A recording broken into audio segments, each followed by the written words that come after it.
नमस्कार दोस्तों, एक बार पुनः आप सभी का हार्दिक स्वागत है आप सभी के अपने YouTube channel being a best teacher पर। दोस्तों, हमारी अवध यूनिवर्सिटी के लिए मोस्ट इम्पॉर्टेंट क्वेश्चंस की जो सीरीज़ है वो ऑनगोइंग है। उसी में आज हम educational technology and ICT subject के मोस्ट इम्पॉर्टेंट क्वेश्चंस को करेंगे डिस्कस। जितने भी क्वेश्चंस डिस्कस करेंगे इनके आंसर्स का जो पीडीएफ है वो वीडियो के डिस्क्रिप्शन बॉक्स में मैंने ऑलरेडी लिंक आपको दे दिया है। इंग्लिश मीडियम का अलग लिंक है, हिंदी मीडियम का अलग है। मात्र 115 रुपये का पीडीएफ है। इसके अलावा ना बुक की ना नोट्स की और किसी भी चीज़ की आपको रिक्वायरमेंट नहीं पड़ेगी। अपने एग्ज़ाम टाइम पे सिर्फ यहीं से अपनी प्रिपरेशन कीजिएगा। आप चाहें तो वेबसाइट से परचेज़ कर सकते हैं जिसका लिंक वीडियो के डिस्क्रिप्शन बॉक्स में है, या फिर हमारे साथ व्हाट्सएप पे जुड़ के भी पीडीएफ्स को बाय कर सकते हैं। साथ में हमारी मोबाइल एप्लीकेशन को डाउनलोड करना अपने फ़ोन में बिल्कुल मत भूलिएगा। जब तक आप अपनी बीएड कर रहे हो हमारी मोबाइल एप्लीकेशन को डाउनलोड ज़रूर रखिएगा। सभी जो भी नोटिफिकेशंस आपकी यूनिवर्सिटी से संबंधित आते हैं आपको हमारी ऐप के माध्यम से सर्वप्रथम जानकारी दी जाती है। चलिए डिस्कशन स्टार्ट करते हैं बिना किसी टाइम वेस्टेज के। पहली तो सेक्शन ए से very short answer type question. पहला है नीड या स्कोप ऑफ एजुकेशनल टेक्नोलॉजी आपसे पूछेगा, आवश्यकता आपसे पूछ लेगा या क्षेत्र पूछ लेगा किसके, शैक्षिक प्रौद्योगिकी। दूसरा है ट्रेनिंग ऑफ साइकोलॉजी डिज़ाइन यानी कि मनोविज्ञान डिज़ाइन का परीक्षण। तीसरा है इंक्वायरी ट्रेनिंग यानी कि जिज्ञासा आधारित प्रशिक्षण। चौथा है टेक्सोनॉमी ऑफ एजुकेशन ऑब्जेक्टिव्स, शिक्षक उद्देश्यों का वर्गीकरण।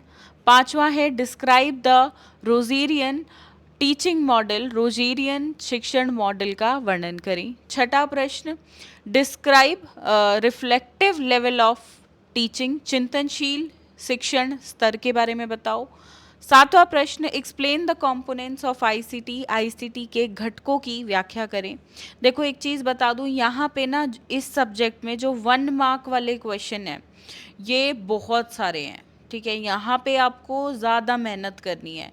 इसके बाद जो आपके शॉर्ट आंसर टाइप और लॉन्ग आंसर टाइप क्वेश्चन है, ठीक है, इनमें लिमिटेड क्वेश्चन ही मैंने डाले हैं। यहाँ से तो फर्स्ट सेक्शन ए में से मैंने 30 क्वेश्चन डाले हुए हैं, क्योंकि यहाँ से बहुत कॉम्प्लिकेटेड क्वेश्चंस आपके फ्रेम होते हैं और हर साल लगभग 3 4 या 5 क्वेश्चन तक रिपीट होंगे, वरना हर साल 5 6 क्वेश्चन नए डाल देता है। तो आपको इस सब्जेक्ट में शॉर्ट और लॉन्ग वाले पे क्वेश्चन, मतलब बी और सी जो आपका पार्ट है, इन पे आपको ज़्यादा फोकस करके चलना है, ठीक है।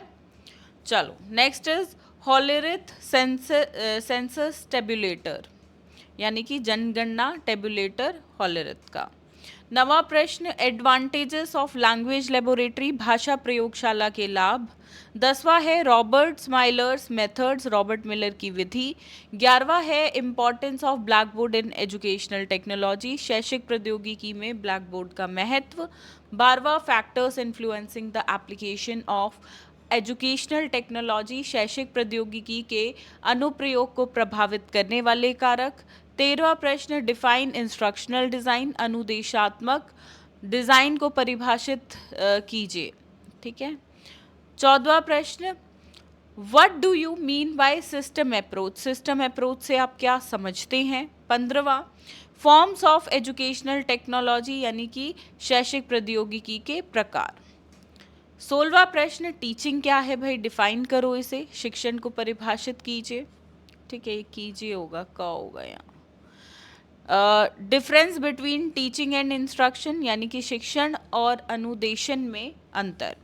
18वां प्रश्न difference between hardware and software technology, hardware और सॉफ्टवेयर प्रौद्योगिकी में अंतर। 19वां प्रश्न टाइप्स ऑफ टास्क एनालिसिस, कार्य विश्लेषण के प्रकार। 20वां प्रश्न propounder of theory of instruction, अनुदेशन सिद्धांत के प्रतिपादक कौन है। Then full form of SITE, B.S. Bloom has divided the cognitive domain into how many parts, कितने भागों में विभाजित किया है BS ब्लूम ने संज्ञानात्मक क्षेत्र को। 23वां प्रश्न ब्रांचिंग प्रोग्रामिंग किसने दी, who has given the branching programming, one word answer रहेंगे इनके। 24वां प्रश्न, शिक्षण मॉडल के मूल तत्व, basic elements of teaching model, ये काफ़ी बार रिपीट हुआ है प्रीवियस ईयर्स में। 25th क्वेश्चन, ब्रांचिंग प्रोग्रामिंग क्या है और ये किसने दी थी? ठीक है, या तो खाली आपसे पूछ लेगा ब्रांचिंग प्रोग्रामिंग, मतलब यहाँ आपको मीनिंग लिखना, डिफाइन करना है इसको, या पूछ लेगा who has given branching programming. ठीक है। Question number 26, chain learning is a part of which model? Chain learning किस मॉडल का हिस्सा है भाई? 27वां, who is called as first programmer? पहले प्रोग्रामर के रूप में किसे जाना जाता है? 28वां प्रश्न, question number 28, name any 2 Indian channels of educational television program. शैक्षिक टेलीविजन कार्यक्रम के 2 भारतीय चैनलों के नाम बताइए। 29वां प्रश्न, माइक्रो टीचिंग में रीप्लान चरण के लिए कितना समय निर्धारित किया गया है? What time is decided in micro teaching for replan phase? 30th question, role of television program in learning, अधिगम यानी कि सीखने में टेलीविजन कार्यक्रम की भूमिका। अब बढ़ेंगे सेक्शन बी पे, शॉर्ट आंसर टाइप क्वेश्चन पे। पहला प्रश्न, discuss the meaning of educational technology, examine the approaches of educational technology, discuss the types of educational technology या फॉर्म्स ऑफ एजुकेशन टेक्नोलॉजी। अब ये पूरा क्वेश्चन तो नहीं आएगा, पर यहीं से मिला जुला के किसी तरह एक क्वेश्चन आपका एग्जाम में आएगा शैक्षिक प्रौद्योगिकी से। दूसरा प्रश्न है question number 2, define teaching, explain principles of teaching, also discuss levels of teaching in detail. शिक्षण की परिभाषा दीजिए, शिक्षण के सिद्धांतों को स्पष्ट कीजिए, साथ ही शिक्षण के स्तरों की विस्तार से चर्चा करो। तीसरा प्रश्न, discuss the utility and features of concept attainment model, संकल्पना अधिग्रहण मॉडल की उपयोगिता और विशेषताओं की चर्चा करो भाई। 10वां प्रश्न टेली कॉन्फ्रेंसिंग पे है, ठीक है, इसका मतलब बताना और एजुकेशनल इम्प्लीकेशंस इसके क्या हैं, ठीक है, यानी कि शैक्षिक प्रभाव। 5वां प्रश्न है ब्लेंडेड लर्निंग पे, ठीक है, ब्लेंडेड लर्निंग क्या है और इसकी लाभ और हानियां यानी कि मेरिट्स और डिमेरिट्स बताओ। 6ठा प्रश्न डिफरेंस क्या है बिटवीन गोल एंड ऑब्जेक्टिव्स यानी कि लक्ष्य और उद्देश्य के बीच। 7वां प्रश्न what is reflective level of teaching या अंडरस्टैंडिंग लेवल, इन दोनों में से कोई एक आएगा और ये मतलब एक ईयर का क्वेश्चन बताते हो, आई थिंक 2022 या 21 का है, दोनों आए हुए हैं चॉइस में, ये या ये, तो दोनों ही इम्पॉर्टेंट है। Question number 8, what do you understand by generations of computer, computer की पीढ़ियों से आप क्या समझते हैं। 9वां प्रश्न गणितीय प्रोग्रामिंग को समझाइए, explain mathematics programming. 10th question भाषा प्रयोगशाला का विस्तृत वर्णन करें, describe language laboratory in detail. 11th question define e learning, discuss the styles of e learning. 12th question discuss the concept of communication, what is the role of communication in teaching. संप्रेषण की संकल्पना पर चर्चा कीजिए, शिक्षण में संप्रेषण की क्या भूमिका है भाई ये बताओ। 13वां प्रश्न discuss the concept of communication, what is the role of communication in teaching. संप्रेषण की संकल्पना पर चर्चा कीजिए, शिक्षण में संप्रेषण की क्या भूमिका है वो बताओ। 14वां प्रश्न define models of teaching and the elements of teaching models, explain basic teaching model. शिक्षण मॉडल की परिभाषा दीजिए, एवं शिक्षण मॉडल के तत्वों को समझाइए, मूलभूत शिक्षण मॉडल को स्पष्ट कीजिए। जो बेसिक टीचिंग मॉडल है ना, इस पे क्वेश्चन अलग से भी आ सकता है। 15वां प्रश्न what is the meaning of teaching skills, what are the characteristics of it. शिक्षण कौशल क्या है और इसके गुण क्या हैं। 16वां प्रश्न डिफरेंशिएट बिटवीन भाई टीचिंग मेथड्स और टीचिंग स्ट्रैटेजीज, यानी कि शिक्षण की विधियां और शिक्षण की रणनीतियों के बीच। 17वां प्रश्न है what do you mean by team teaching और कैसे ये नॉर्मल टीचिंग से भिन्न है। 18वां प्रश्न फ्लैंडर्स इंटरेक्शन एनालिसिस टेक्निक पे है, अनदर इम्पॉर्टेंट क्वेश्चन। 19वां प्रश्न, इंफॉर्मेशन एंड कम्युनिकेशन टेक्नोलॉजी क्या है, इसके मेरिट्स और डीमेरिट्स यानी कि लाभ और हानियां, और साथ में चैलेंजेस क्या। और चैलेंजेस जब भी पूछे ना, प्लीज़ मेक श्योर आप आंसर को हमेशा सॉल्यूशंस के साथ लिखो। आपने चैलेंज बताया, अब उसका सॉल्यूशन भी साथ में दो, यही एक सही तरीका होता है हमेशा चैलेंजेस लिखने का।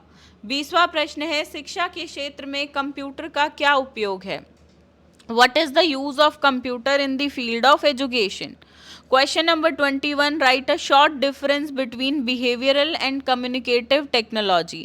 व्यवहारवादी और संवादात्मक प्रौद्योगिकी में संक्षिप्त अंतर लिखिए। 22वां प्रश्न, what are the teaching models, describe any one teaching model in detail. शिक्षण मॉडल क्या है, किसी एक शिक्षण मॉडल के बारे में विस्तार से लिखना है। इसमें आप कॉन्सेप्ट अटेनमेंट मॉडल जो ब्रूनर का है उसके बारे में लिख दीजिएगा। 23वां प्रश्न है भाई, डिफरेंस बताना है टीचिंग, लर्निंग और इंस्ट्रक्शन में। 24वां प्रश्न है, शिक्षण सीखने अधिगम, ठीक है, सीखना हो गया आपका अधिगम और अनुदेशन के बीच डिफरेंस। और यहाँ था शिक्षण अधिगम, ये रिपीट हो गया क्या, हाँ ये रिपीट हुआ है क्वेश्चन, ठीक है, एक ही बार रखते हैं इसको, राइट। चलो अब सेक्शन सी पे आएंगे। पहला प्रश्न है, discuss the levels of teaching, what is the difference between levels of teaching and stages of teaching. Question number 2, describe the role of CIET and IGNOU in production of educational television programs. Third question भाई, evaluate the role of internet in teaching learning. ये बहुत easy question है, अगर ना भी पढ़ोगे ना तो भी खुद से बहुत चीज़ें लिख सकते हो। Right the ways of effective learning by internet. शिक्षण एवं अधिगम में इंटरनेट की भूमिका का मूल्यांकन करें, इंटरनेट द्वारा प्रभावी अधिगम के तरीके लिखिए। चौथा प्रश्न, what do you mean by micro teaching, discuss various skills in detail, discuss components of each skill. Micro teaching से आप क्या समझते हैं, विभिन्न कौशलों की विस्तार से चर्चा कीजिए, प्रत्येक कौशल के घटकों पर भी चर्चा करें। पांचवा प्रश्न है भाई, ब्लूम टेक्सोनॉमी के बारे में डिटेल में लिखना है। और लास्ट क्वेश्चन है, what is brainstorming, discuss it's merits and demerits in detail. Syllabus I know थोड़ा ज़्यादा आपको लग रहा होगा, बट ट्रस्ट मी, इसके ना सेक्शन ए में तो इतने क्वेश्चन हैं जो हर साल अलग ही डाल देता है। सेक्शन बी और सी फिर भी उसके क्वेश्चंस को गैस करना इजी है, बी सी के तो मैं कंफर्म बोलती हूँ यहाँ से आ जाएंगे। ए के 4-5 क्वेश्चंस 100% आपको वहीं से देखने को मिलेंगे, पर 2-4 क्वेश्चन नए आएंगे ही आएंगे। वो हो सकता है जो सेक्शन बी और सी में हमने टॉपिक्स पढ़े हैं वहीं से आ जाए, या हो सकता है कहीं अलग से ही दे दे, ठीक है। लेकिन उसके लिए आप पूरा ही सिलेबस करो, बहुत ज़्यादा पढ़ रहे हो एग्जाम मोमेंट पे बिल्कुल लास्ट में, तो उसका कोई तुक नहीं बैठता, कितनी डेप्थ से क्वेश्चन आ जाए यू नेवर नो, ठीक है। तो सिर्फ इतना करो, इसके अलावा कुछ और करने की ज़रूरत आपको बिल्कुल नहीं है। जितने भी क्वेश्चंस डिस्कस किए हैं इनके आंसर्स का PDF मात्र 115 रुपये में आपको मिल जाता है, PDF, ठीक है, ई बुकलेट आप उसे बोल सकते हैं। इंग्लिश में अलग है, हिंदी में अलग है। तो आंसर्स के PDF के लिए वीडियो के डिस्क्रिप्शन बॉक्स को चेकआउट करिएगा, और अगर कोई बुक वगैरह रेफ़र कर रहे हो तो उससे ऑलरेडी अपने नोट्स बनाए हुए हैं, तो इस PDF की भी ज़रूरत आपको नहीं पड़ेगी। बट अगर डायरेक्टली बुक से आंसर देख रहे हो तो नहीं समझ आएगा लास्ट मोमेंट पे, अगर खुद के नोट्स फ्रेम्ड हैं देन काम चल जाएगा, अदरवाइज अब नोट्स बनाने मत बैठना, इस PDF से पढ़ लो अपना, इससे सस्ता नहीं मिलेगा। दिस इज़ 100% गारंटीड, सबसे सस्ता और सबसे बेहतर, ठीक है। बाकी अगला जो आपके सब्जेक्ट हैं मेथड पेपर्स, प्लीज़ मुझे कमेंट्स में लिखकर बताइएगा कौन से आपके 2 सब्जेक्ट्स हैं, सो दैट उन सब्जेक्ट्स पे भी मैं आपको इम्पॉर्टेंट क्वेश्चंस नेक्स्ट क्लास में प्रोवाइड करा सकूं। आज की इस क्लास के लिए थैंक यू सो मच। आप सभी को all the best for your upcoming exams. Thank you.